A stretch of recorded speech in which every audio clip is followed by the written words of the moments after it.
ภายหลัง10 ปีแห่งการเปิดนำไส้เครื่องหมายการค้าอย่างเป็นทางการและสนองบริการให้แก่ประชาชนลาวตั้งแต่ปี 2009 ถึง 2019 Unitel ได้กลายเป็นเครือข่ายอยู่ในระดับแถวหน้าในประเทศลาวและ Unitel มีความรู้สึกภาคภูมิใจที่สุดที่สามารถเชื่อมต่อกับ 3.3 ล้านลูกค้าในทั่วประเทศส่วนแบ่งท่องตลาดกวม56ส่วนห้อยคาดคะเนรายหับรวมฮอดปี 2019 ประมาณ 1,602 ล้านดอลลาร์สหรัฐรวมมูลค่ามอบพันธะฮอดปี 2019 คาดคะเนประมาณ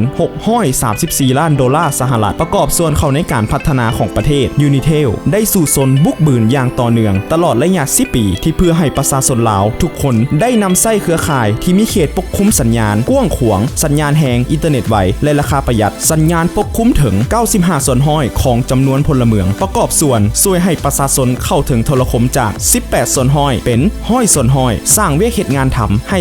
3,500 คนและ 22,000 ห้านตัวแทนจำหน่ายจุดขายทุกประเภทเข้าร่วมช่วยเหลือสังคมหลายโครงการรวมมูลค่าหลายกว่า 13 ล้านดอลลาร์สหรัฐกับบรรดาโครงการที่โดดเด่นเช่นสนองอินเทอร์เน็ตละล่าให้ 1,000 โรงเรียนฝึกอบรม IT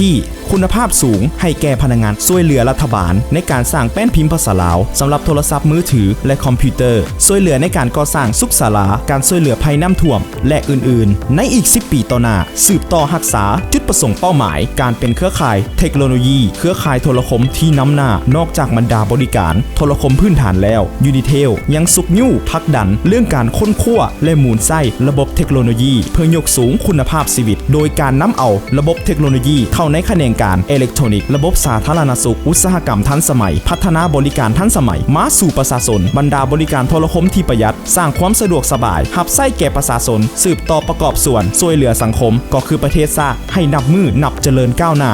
นำเอาชีวิตที่สดใสมาสู่ประชาชนลาว Unitel